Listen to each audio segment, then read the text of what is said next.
From the library of the New York Stock Exchange at the corner of Wall and Broad Streets in New York City, you're inside the Ice House, our podcast from Intercontinental Exchange on markets, leadership, and vision in global business. The dream drivers that have made the NYSE an indispensable institution of global growth for over 225 years. Each week, we feature stories of those who hatch plans, create jobs, and harness the engine of capitalism.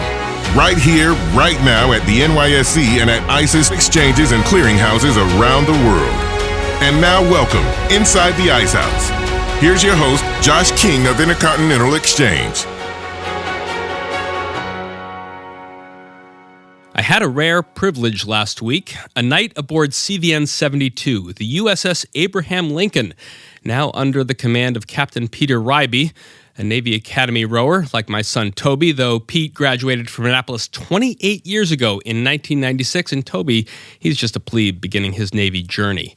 We flew out to Pete's ship from North Island Naval Station in Coronado aboard a massive CH-53 Sea Stallion, given that the Navy's fleet of V-22 Ospreys have been grounded indefinitely pending the completion of an investigation into what's caused 4 fatal crashes in less than 2 years.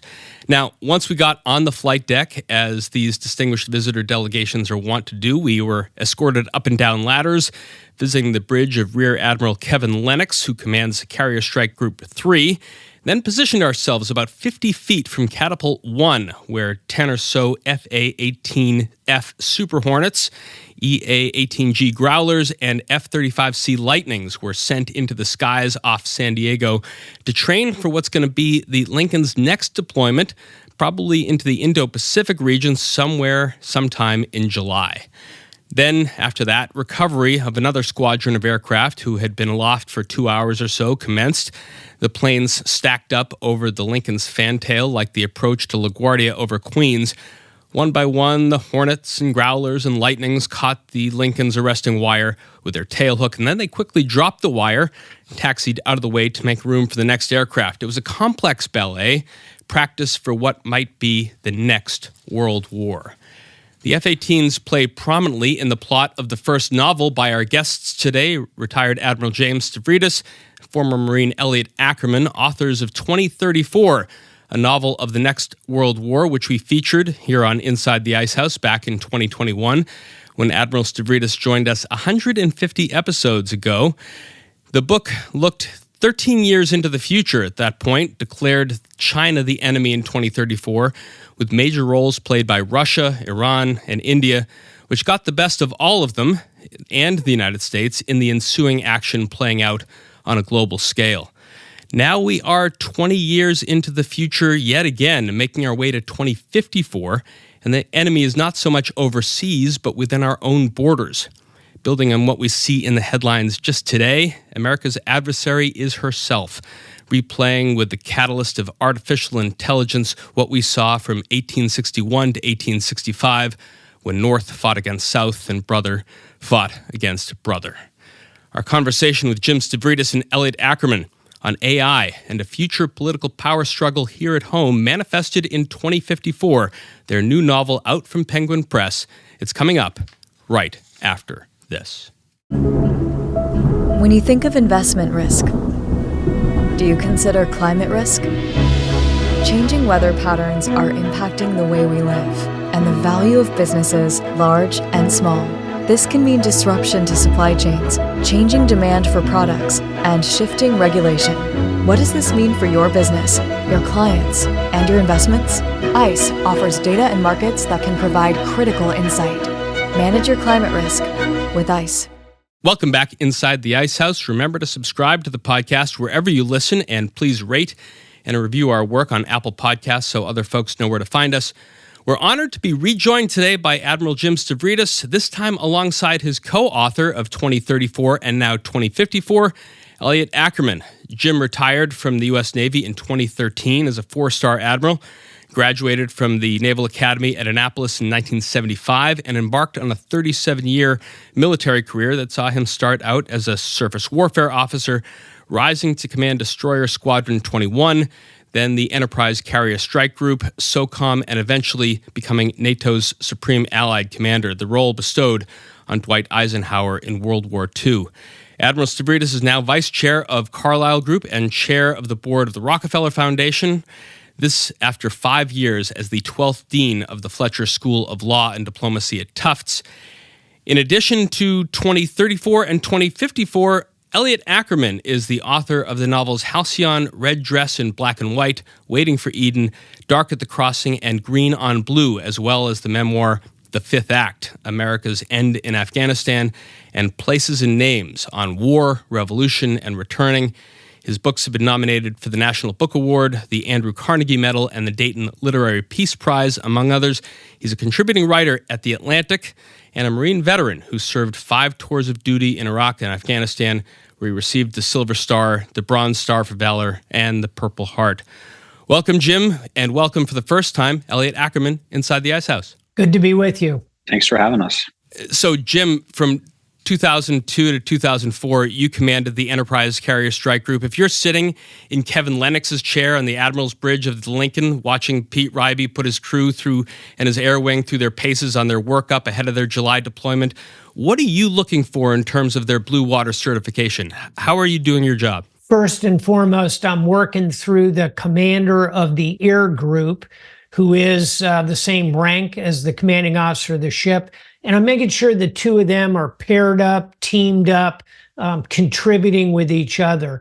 Secondly, I am very focused on getting down on that flight deck, getting down into the hangar deck, and just putting eyes on those young sailors. You know, the average age of the sailors on that flight deck is somewhere around 22, 23 years old. And they are orchestrating, as you correctly point out, one of the most complex operations that can be done. It's 7 acres of sovereign U.S. soil. We sail it where we want. We conduct flight operations when we want. We use it in our national interest. I want to see those sailors and make sure they are where they need to be. And then third and finally, Josh, I'm very focused on the back office, meaning the maintenance, the spare parts, the fuel. Where's my next load of JP5 going to come from? The carrier, as you know, is nuclear powered. It never needs new fuel. But those airplanes are pretty fuel hungry. Every 3-4 days in the midst of real combat operations, I get another big bag of fuel from another big Navy ship. So I'm very focused on supply. I'll close with this. In war, it's tempting to be very focused on strategy. But if you're a professional, you're looking at the logistics of your military operation. And so a couple months out, the pace of launch and recovery isn't quite where it needs to be. The maintenance isn't quite where it needs to be. How do you then sort of sit your two captains down and give them after-action feedback? Well, I don't have to imagine this because that actually happened to me when I was the commander of Enterprise Carrier Strike Group. And what I needed was better coordination between the ship and the air wing, all the airplanes. The 80 airplanes are the air wing. And so you called it. I put them together, and here was my secret weapon. My chief of staff, who was a naval aviator himself, a real wonderful, capable peacemaker type of personality, Captain B.B. Buin. I put him in charge of concluding and getting us to yes on that Blue Water certification. We made it just in time and then headed directly into combat operations. Elliot, as a Marine Corps Special Operations Team leader, you were the primary combat advisor to a 700-man Afghan commando battalion, among other assignments, responsible for capture operations against senior Taliban leadership. You know, today, the Marines don't have use of their Ospreys for now. Their commandant is recovering from a heart attack. The Corps is working to implement Force Design 2030, which is put in place by its former commandant, David Berger, that really is fundamentally changing Marine doctrine. From where you sit now, so removed from the Corps, what is the state of America's expeditionary force and readiness? How ready for the fight are they? You know, one of the charges that the Marine Corps has always had is to be the most ready when the nation is the least. And although, you know, we call ourselves jarheads, and sometimes the prototypical Marine is not what you would think of as an intellectual. The Marine Corps is actually a pretty intellectual service. And what it's doing right now with Force Design 2030, for any listeners who aren't familiar with it, is they are really trying to reconceive what warfare would look like, particularly in the South Pacific, kind of a new type of island hopping campaign if the United States ever had to face off against China. And that work is going on in the organization of the Marine Corps and the training of young Marines. And the Marine Corps is making, as an institution, a very, very big bet that the next war won't look like the wars we just fought in Iraq and Afghanistan. And there's precedence for this. This was done in the 1920s and 1930s when it was the Marine Corps that really was at the forefront of advancing concepts of amphibious operations that really built up to the D-Day landings in June of 1944, which the Marine Corps didn't even participate in, but where we really saw this antecedents in 1942 in the island hopping campaigns in the Pacific. So the Marine Corps right now, I think, is doing exactly what it should be doing. It's right on the cutting edge of imagining what the next war is going to look like so that the whole country can be the beneficiary of the lessons that they learn. Let me just add a comment to that, which is the Army is spending a lot of time thinking about its future. And I said the other day to a former chief of staff of the U.S. Army that the Army of tomorrow is going to look a lot like the Marine Corps of today.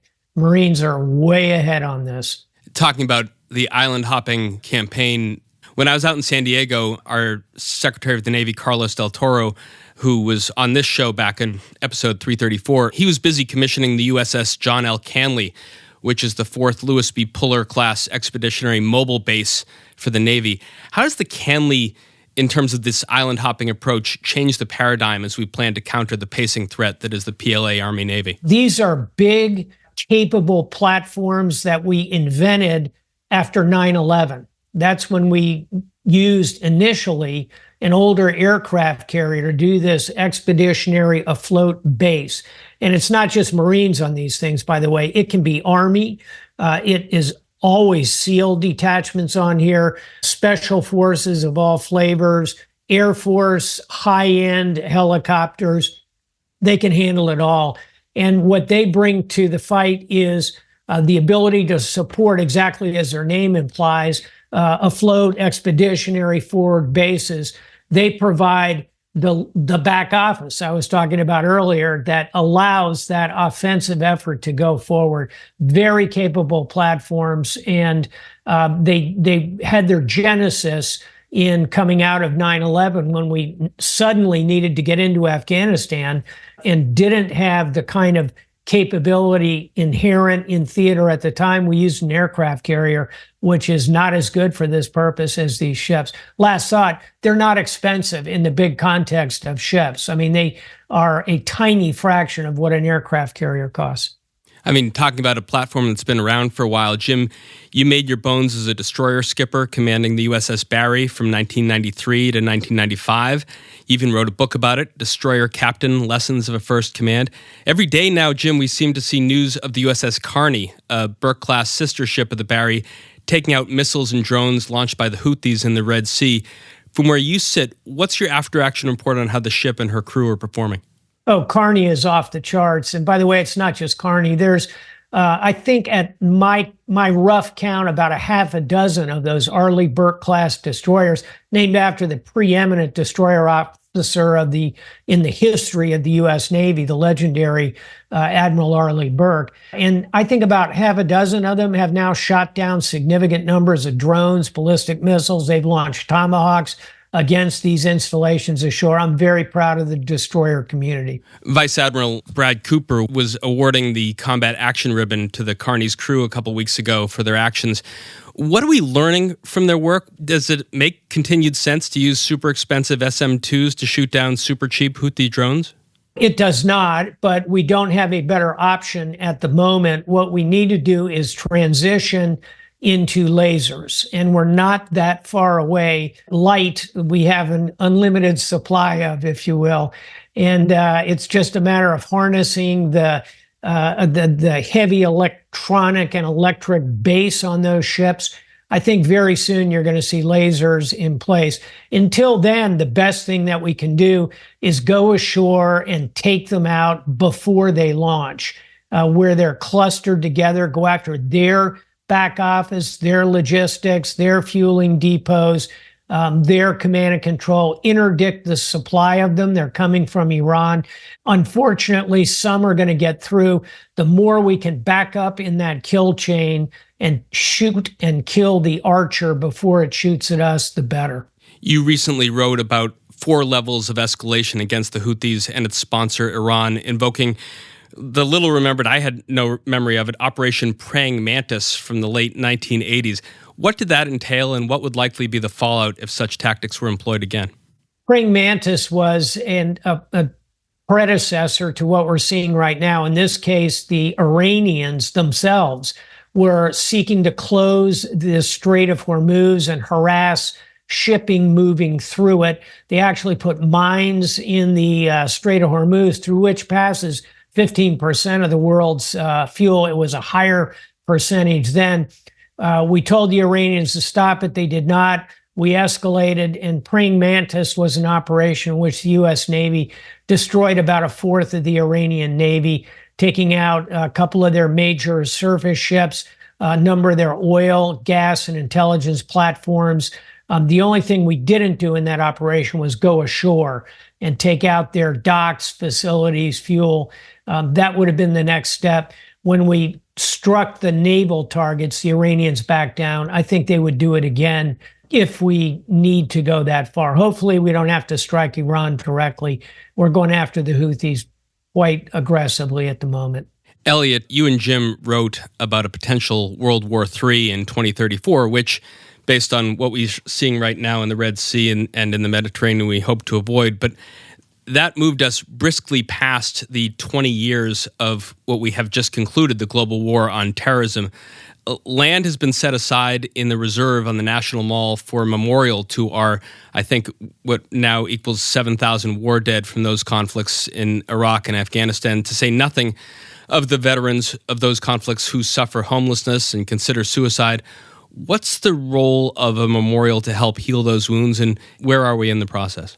I think many Americans are just coming to realize that actually the memorial has been passed by Congress. So there is land designated inside of the reserve. It's actually right in between the Lincoln Memorial and the Vietnam Veterans Memorial for the Global War on Terrorism Memorial. So this memorial is happening, which is, I think, very exciting news. I'm sitting on the design committee right now, although that design has not yet been presented, but we have begun a process by which if anyone goes to the Global War on Terrorism Memorial Foundation's website, they can have input into what that design will be.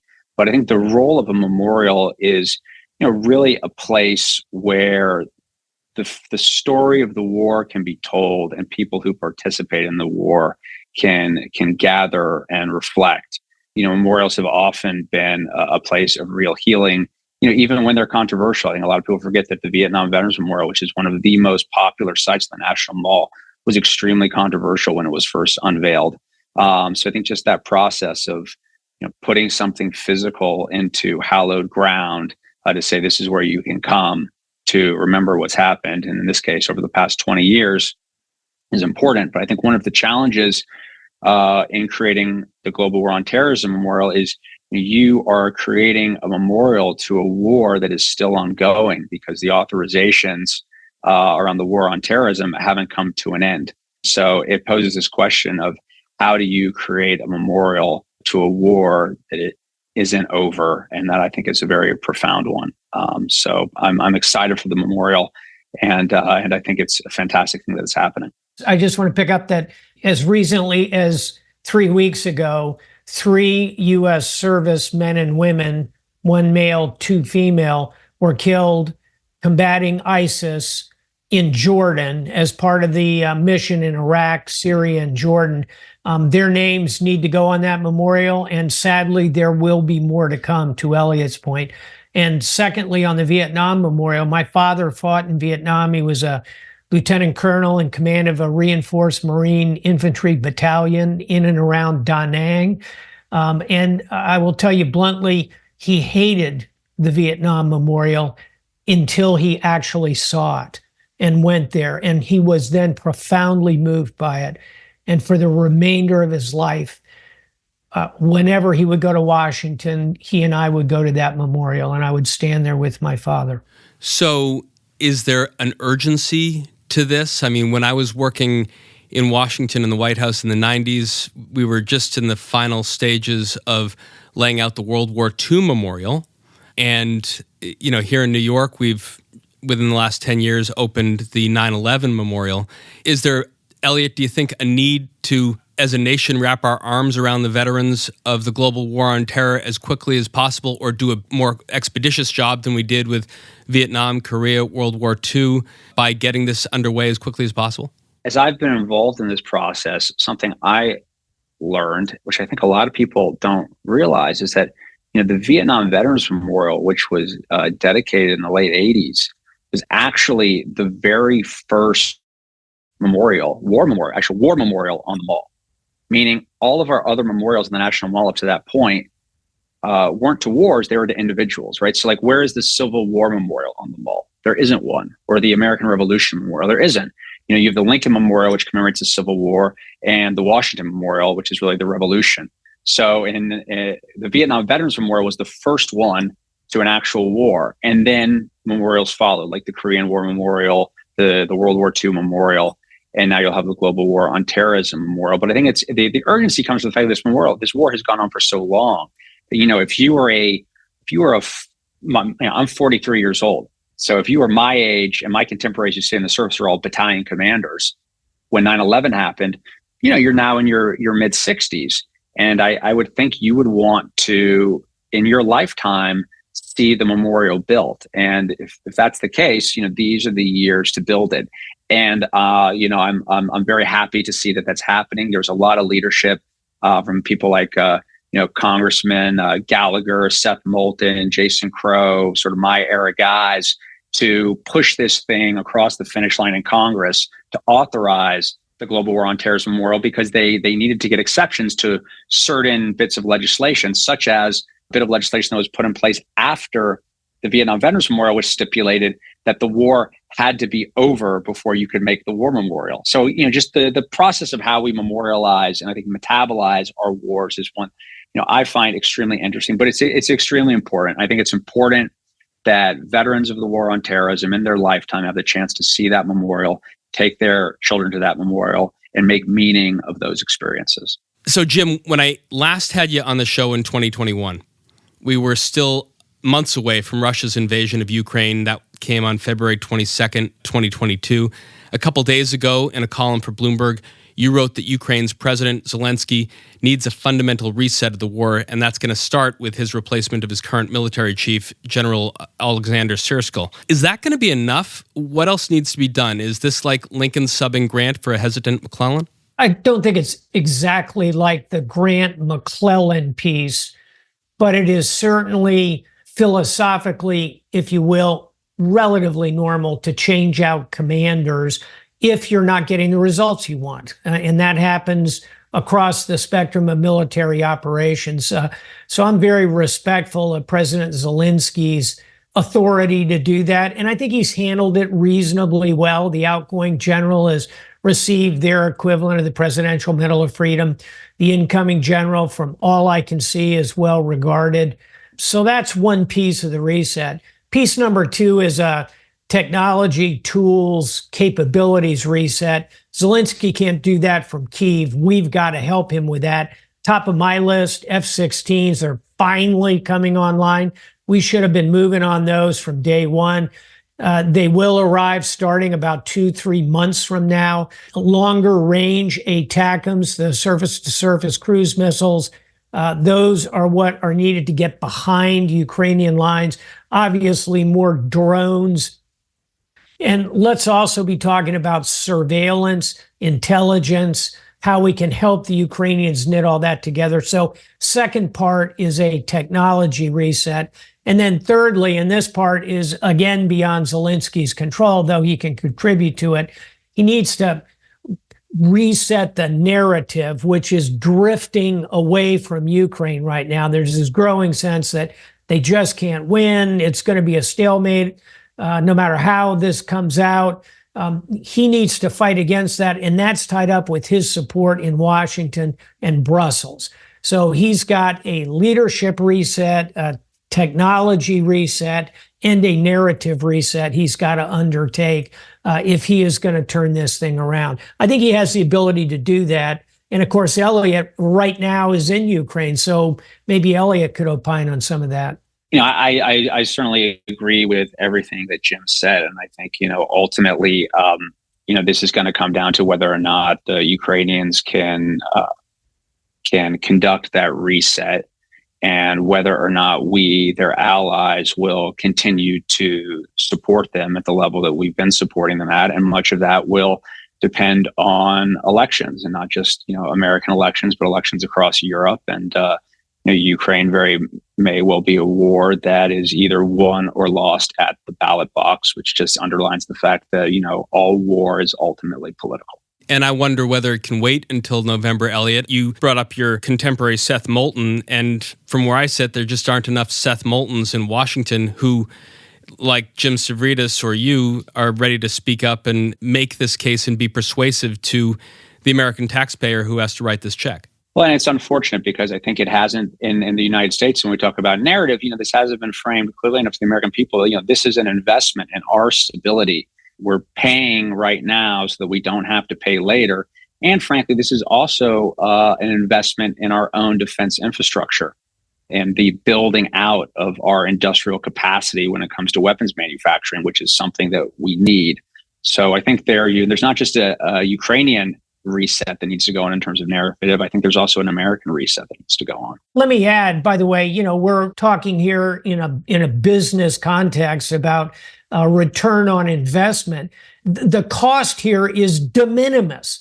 We're talking about $60 billion. The U.S. defense budget is nearly $900 billion, and $60 billion to crack the Russian military, dollar for dollar. That's the best money we have ever spent defenestrating, and I use that word deliberately, the Russian military. Elliot, I was listening to a conversation that you had with former acting CIA Director Michael Morrell around the time of the publication of your book, The Fifth Act, America's End in Afghanistan. Jim has written about, in a recent Bloomberg piece, about a rotating workforce of generals that he had under him in Afghanistan: McChrystal, Petraeus, Allen, and Dunford. You've written, Elliot, about putting 20 years' worth of conflict on our national credit card.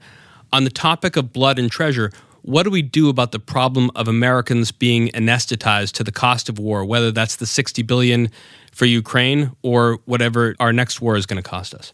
When I've written about Americans being anesthetized to the cost of war, it's often been specific to the wars in Iraq and Afghanistan. And, every war that the United States has fought since our founding has needed a construct to sustain it. What I mean by construct, broadly speaking, is, we've needed to sustain it in terms of two things, as you noted: blood, who's going to fight the war, and treasure, how are we going to pay for it? So, for instance, the American Civil War, right? The blood, well, the first ever draft in American history comes in during our Civil War. And treasure, as does the first ever income tax in American history to fund that war. And we can take that forward. I mean, if you look at the Second World War, the construct was a national mobilization and war bond drives. If you look at the Vietnam War, the construct of how we sustained that was, in terms of the blood, was a very unpopular draft, which ultimately led to the end of the war. So we get to the global war on terrorism, 9/11 happens, America is again going to war, and we need a construct to sustain that war. And again, broadly speaking, that construct was the blood came from our all-volunteer military, and the treasure came from deficit spending. There was never a war tax. We put the cost of the global war on terrorism on our national credit card. And the result was that the American people were anesthetized to the cost of that war. If you weren't serving in the military, didn't have a loved one serving in the military, we didn't feel that war every day. And I would argue that the result was a 20-year war that just seemed to drag on and on. So as we sit here as a country and we contemplate, the current threats arrayed against us, whether they be, Ukraine or Taiwan, it's very difficult to imagine a kinetic war against a peer adversary in which we have the same type of a construct, one that wouldn't require a national mobilization. So in some ways, when Jim's talking about, the return on investment that you see in spending the money right now to support the Ukrainians, it's so that we never have to fight that type of a war, because that would be a war that would be truly disruptive. But again, when I think about wars, each one is different. And it all starts with the construct as to how we are going to fight the war. So, gentlemen, we're not yet at 2054. The three of us are stuck here in good old 2024.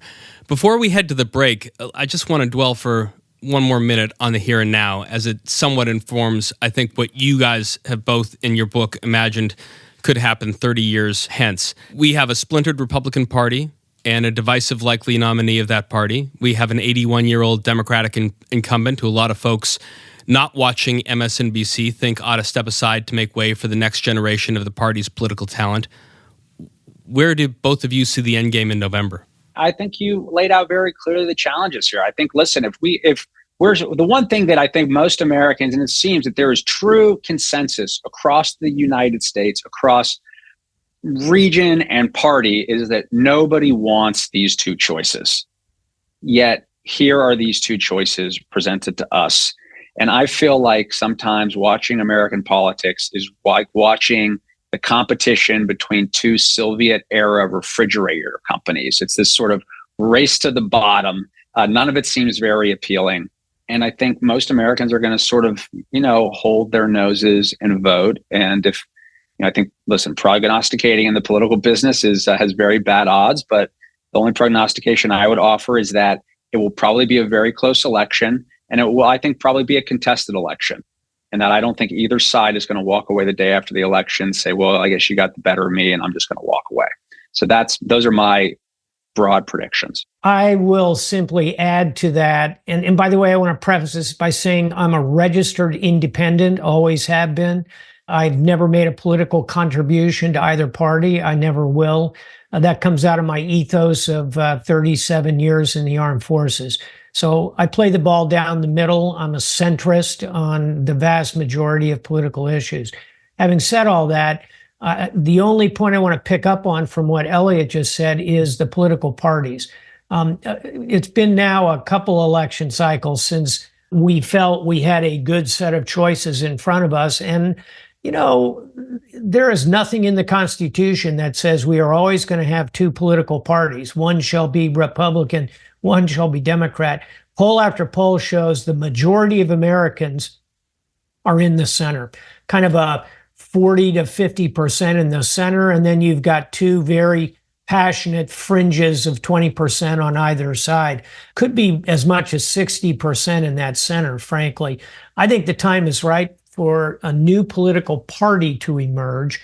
And that's one of the ideas we explore in 2054. Talking about new political parties, we are going to get to that right after the break. James Stavridis and Elliot Ackerman, authors of 2054, are going to move 30 years into the future to examine a potential war that starts and ends right here at home. That's all coming up right after this. Climate events are rising in frequency and severity. Increasingly, climate risk impacts investment risk. To help integrate these risks, the ICE Climate Transition Analytics tool generates analytics to identify, assess, and report climate factors in portfolios and loan books. Upload a portfolio to generate an array of climate analytics. Access carbon footprinting analysis, avoided emissions data, and Scope 3 emissions data. Conduct net zero analysis. Compare portfolio and benchmark pathways. Check portfolio's progress towards stated decarbonization targets. Conduct scenario alignment. Analyze portfolio implied temperature rise score and assess trajectory against chosen climate scenarios. Calculate temperature scores using the Science-Based Targets Initiative aligned approach. Access stranded assets data and analyze fossil fuel reserves footprint and country-level exposure. Generate and customize powerful reports, including TCFD-aligned reports that can help you meet your regulatory and stakeholder requirements. Access ICE's Climate Transition Analytics and more today.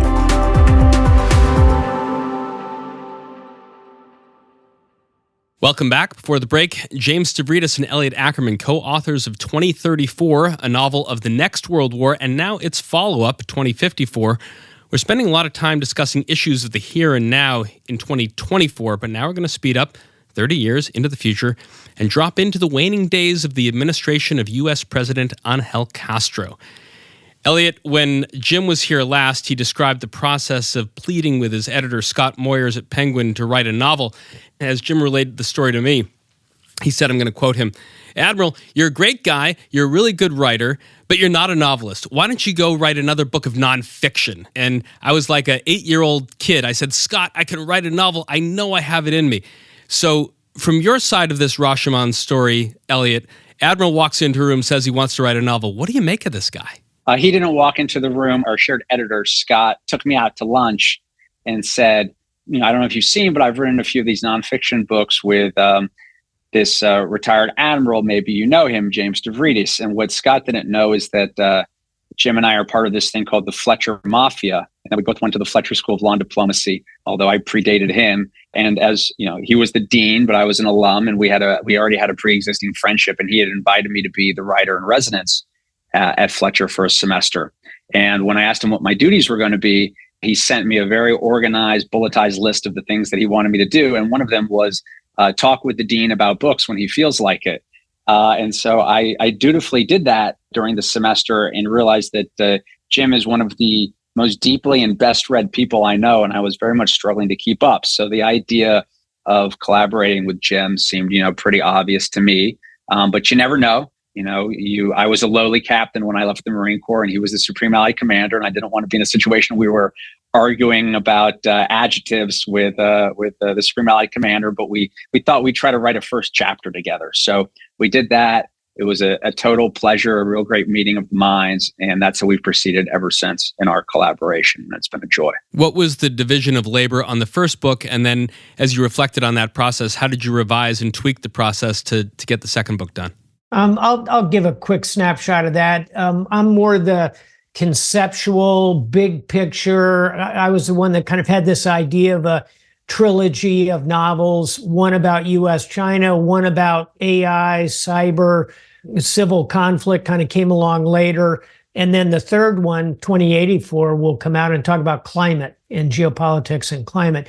So I had kind of this big picture idea. I had sketched out an outline, and then Elliot, who is by far the better craftsman of the word, would take on doing an initial draft, would go through that in some detail, reshape the plot lines, and rinse and repeat. And our novels are relatively short, about 6 chapters, and the technique worked beautifully for us. So we've maintained that in the second novel. Elliot, did I miss anything? No, I think that's it. We just sort of, we outline everything with a lot of detail. And then, at the end of the day, someone's got to sit in the chair and, imagine when, whether it's Wedge with his cigarettes in 2034 or, Michi with her butterfly tattoo in 2054, that stuff comes to you. And we kind of go back and forth and, decide on what we like, what we want to get rid of. And we've been doing it, we figured out a method that works for the two of us. And we've sort of been writing the books that way. Notwithstanding that you're both part of the Fletcher Mafia, we should sort of pause for a second and go a little bit deeper on how you work together as writing partners, business partners, and also friends, because there are a couple things that are obvious differences. Your military rank that you had being one, there's a generational difference. Elliot, you're 43. Jim, you're 69. Having followed both of you a bit, you're also temperamentally different. Jim, I've always seen you as a statesman, a politician, a diplomat. I think you always try and find the light in a topic. Elliot, from what I've been able to follow you, having read both books and over the last couple of years, heard a couple of your podcasts, you're somewhat darker. And you seem to be quick to call out bullshit when you see it, even if it's in American leadership in 5 acts. How much white space is there between both of you in your sort of outlook? And when you're ready to sit down and tell a story, how do you bridge that divide? Well, you missed the most important thing, though, and that's what do we drink? And we both love Negronis, and that's fundamental to our relationship. I can't recall a time I have sat down with Elliot Ackerman and not had a Negroni. I think what you have done is lay out the slight differences between us, but what we share, in addition to Negronis, is a deep and abiding love of this country, a desire that it find its way in a very complicated century. We both believe there are dangers ahead and the public needs to be cautioned about them. We both are very personally invested in our friendships with each other, with many other And frankly, Elliot mentioned the Fletcher Mafia. The real fraternity of which we are part is that of combat veterans. That's pretty important to both of us.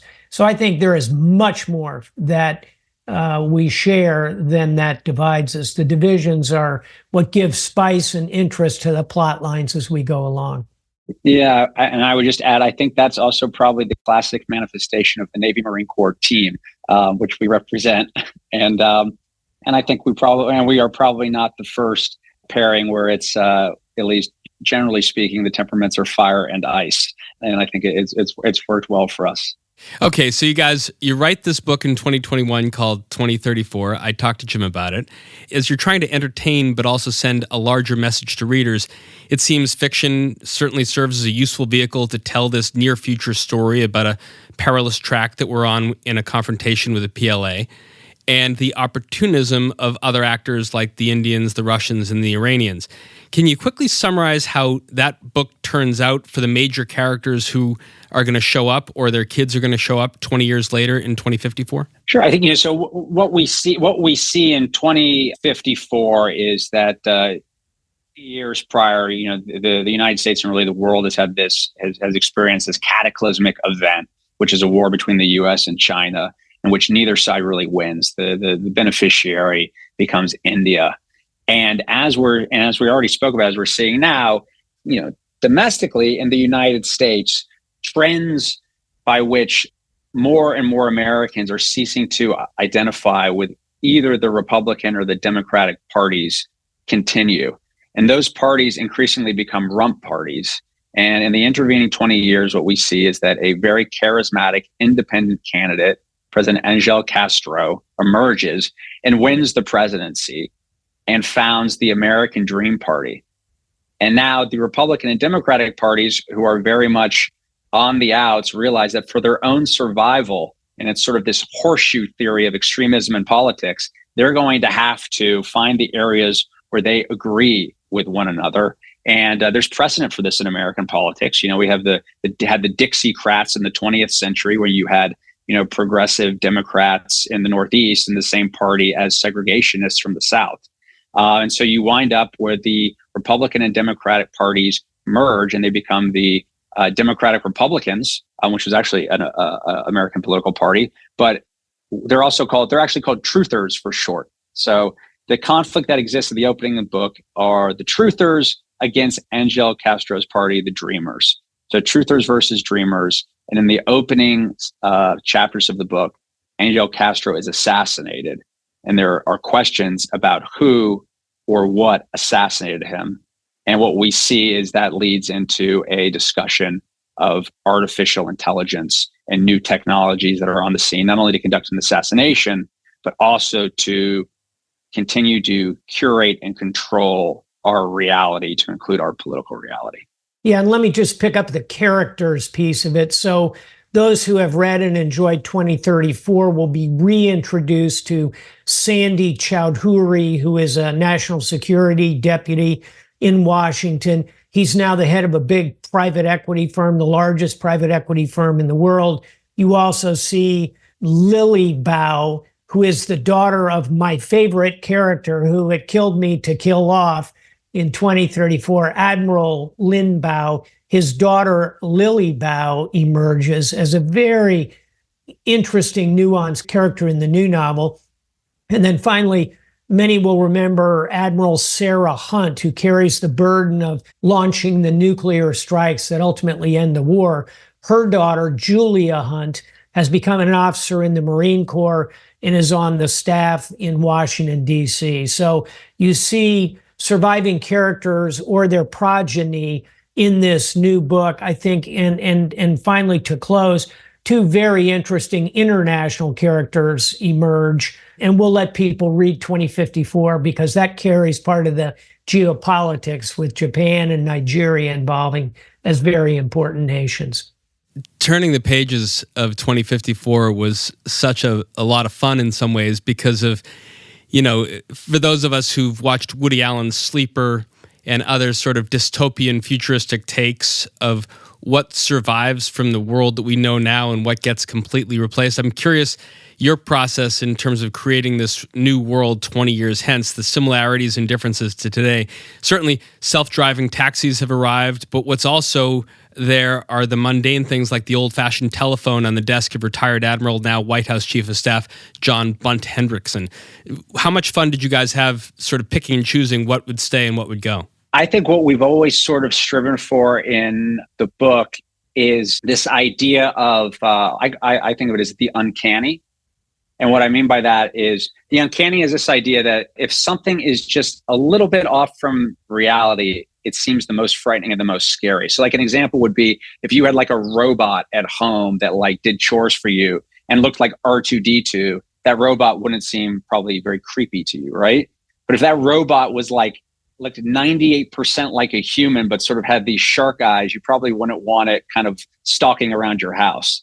So I think in the book, we're creating a reality that doesn't look like R2-D2. It looks like that human that's 98% like a real human with the shark eyes. So our reality feels a lot like the world we live in today, but is just sort of off and placed into the future in ways that hopefully to the reader feel a little bit uncanny and make you pause and say, wow, this could actually be the reality that we're in if our behaviors don't change. Yeah, two British writers who do that very well, I think, are Ian McEwan and Ishiguro. Ishiguro just won the Nobel Prize. He writes in exactly the way Elliot just describes. Things are just a little bit off. And Ian McEwan does that in a couple of his forward-looking novels as well.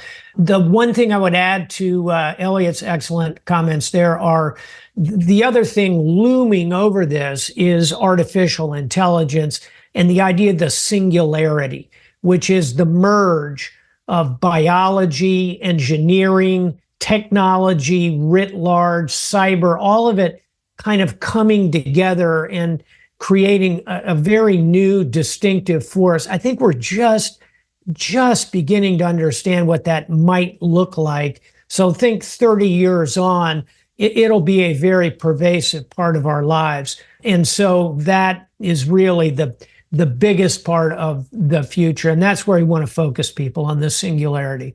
Yeah, singularity is a tough concept to get your arms around. In the early chapters of 2054, a name from my own past came roaring out of your pages.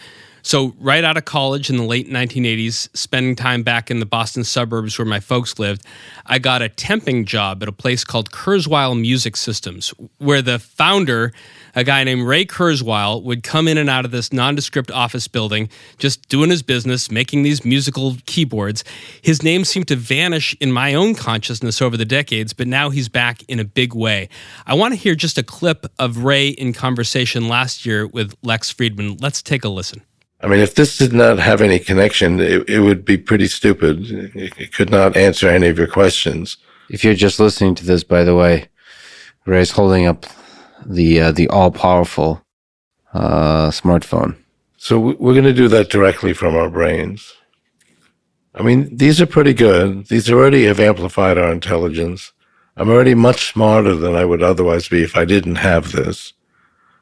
Because I remember my first book, The Age of Intelligent Machines, there was no way to get information from computers. I actually would go to a library, find a book, find the page that had an information I wanted, and I'd go to the copier, and my most significant information tool was a roll of quarters where I could feed the copier. Yeah. For our listeners, Jim, Elliot, who is Kurzweil? Where is he now, and who's responsible for injecting his thinking and philosophy into 2054? I'll take the blame for that. I've been an enormous fan of all his writing, but particularly, and I would recommend this to anybody listening, the book "The Singularity is Near," and it's an evocative title, and you get this sense of the shadow coming at us, but it's really opportunity coming at us. And I think Mr. Kurzweil, I don't know him. I have great respect for him. As we said, I envy you an early encounter with him. A very good way to think about it is the merge, as I said a moment ago, between your brain, between biology and cyber, computer science, all enhanced by artificial intelligence. That's the singularity. The singularity means everything coming together. And it is a very powerful image. And in terms of what he's doing now in 2054, he may not want to hear this. Well, I don't want to give away my plot. So I think you have to read the book to learn the future 2054 predicts for Ray Kurzweil. It's very interesting. In my preparation of talking to you guys, I watched about an hour and a half of this conversation with Kurzweil and Lex Friedman, and also saw that he has another book coming out later this year, The Singularity is Nearer. We may get more insight from Mr. Kurzweil. Well, what was the process in which you zeroed in then on the march of gene editing and AI driving the main element of the plotline? By page 5, you've got Major Hunt giving a CIA assessment of advances in remote gene editing among state and non-state actors to this senator from Massachusetts, Nat Shriver, who serves on the Select Committee on Intelligence. Yeah, I think first and foremost, what's always in both of our minds is geopolitics. And it is very clear that all of this at some point is going to be weaponized. All of this being the singularity, AI, cybersecurity. That was the real fundamental thought we had going into the novel. As we got into writing it, every day there'd be new articles about exactly what you see in the front end of the book, remote gene editing. You know, every few days, the cells in your body are changing out. You are not the same person a few days on because many of your cells have been replaced. If an entity could get into that, back to singularity, bringing together biology, AI, engineering, the chances for mischief are very, very high. I would just add that, Kurzweil in his book, I mean, he asked some very interesting, I think, pretty profound questions. I mean, he asked at one point, will robots inherit the earth? And he says, yes, but they will be our children. And I think, so much of this trilogy is the journey of how they become our children. And that's why Jim and I have brought these characters forward generationally through books. So it's not just a book about technology, it's also a book about generations and the fusing of those two. And the idea of what does the world look like when molecules become the new microchips. And we all today have a familiarity with what it's like to inject our bodies with technology. I mean, these COVID vaccines we've all taken are a form of technology. So let's just, if we keep taking that forward, that this world, this singularity, it doesn't necessarily look like cyborgs. It looks like the interplay between biology and technology and the barrier between the two becoming increasingly porous, where you don't know the difference between a molecule and a microchip, and you don't know the difference between a robot and your own child. And what does that future look like? And so that's a journey that 2054 is a stop in that journey. And by the time you get to the end of the century in 2084 in the last book, you'll see what we imagine it like there too. So in 2034, you go there with the depiction of the actual use of tactical nuclear weapons. In 2054, you go there again with the depiction of a presidential assassination. We've lost 4 sitting presidents to assassins' bullets: Lincoln by John Wilkes Booth, Garfield by Charles Guiteau, William McKinley by Leon Czolgosz, and Kennedy by Oswald. Tell us about President Angel Castro. Like Barack Obama, who acknowledged his Hussein middle name in a self-deprecating fashion, he acknowledges that Castro isn't the kind of name you'd typically expect to see in the Oval Office, but he also doesn't have much use for the 22nd Amendment to the U.S. Constitution, does he? No, and I think he is a figure who is, again, he's very charismatic. He's done right by the country. He's navigated the country through a period of crisis and got it back on its feet. But like anyone, he's susceptible to wanting to hold on to power for too long. And so when we meet him, he's pushing the limits of his constitutional power. And there's a lot of questioning as to how long he will hold on to power. And many people are saying, Angel Castro will never be George Washington because he can't get out of Washington. This sort of a quip that his political adversaries use against him. And that is the moment when he's killed. And the question is, who has killed him and why has he been killed? And there's a schism that erupts in the United States versus the truthers and the dreamers and everyone's alternate reality as to why did Castro die and why was he killed? And interjected into that reality is questions about artificial intelligence and the singularity. Yeah, and I would only add there's a third question: how was he killed? And that is central to the construct of the novel. How he was killed. As we begin to wrap up, gentlemen, for most of the population, we're just beginning to think about toying around with our first ChatGPT prompts. Pew Research reported last year that just 14% of U.S. adults have tried ChatGPT. What's the message you hope that we take away from 2054 about our politics, our country, our world, and ourselves, about this unknown technology that's just beginning to inhabit our world? I'll give you two things I think are really important here. One is the cautionary note. It is understanding the immense power that is going to be unleashed. And that is something we interrogate pretty thoroughly in the course of the novel. And again, I don't want to give away the plot, but there are both pluses and minuses to the technology. So point one is the immense power of AI when it fuses with biology, the singularity. And then the second point is, and again, a cautionary point, is we have to overcome these internal divisions in the country, and that the potential for conflict is real. And when, and God forbid, but when or if the shooting starts, it may not stop.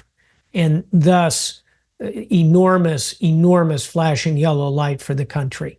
And you have to read the book to hear how we think that comes out. Those are my two big hopes that people will be grabbed by as they read 2054. Just a quick jump to wrap up, because as Jim was saying, as he sketched out our characters in the two books and the intergenerational aspect between them, talk a little bit about family, because fathers, mothers, sons, and daughters play such important roles in 2034 and 2054.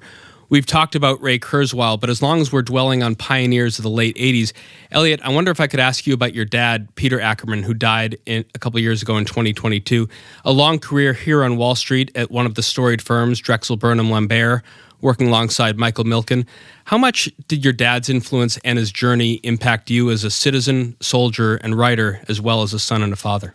You know, my dad was my best friend and my hero. So I almost can't even say how it impacted me, because it's braided. His influence on me is braided into every fiber of who I am. And so, you know, I wake up every day and I hope I make him proud. Jim, your upbringing was different. Your dad, a Marine colonel, as you said earlier, served in World War II, Korea, and Vietnam. Your grandfather, a Greek school teacher, expelled from Turkey in a pogrom.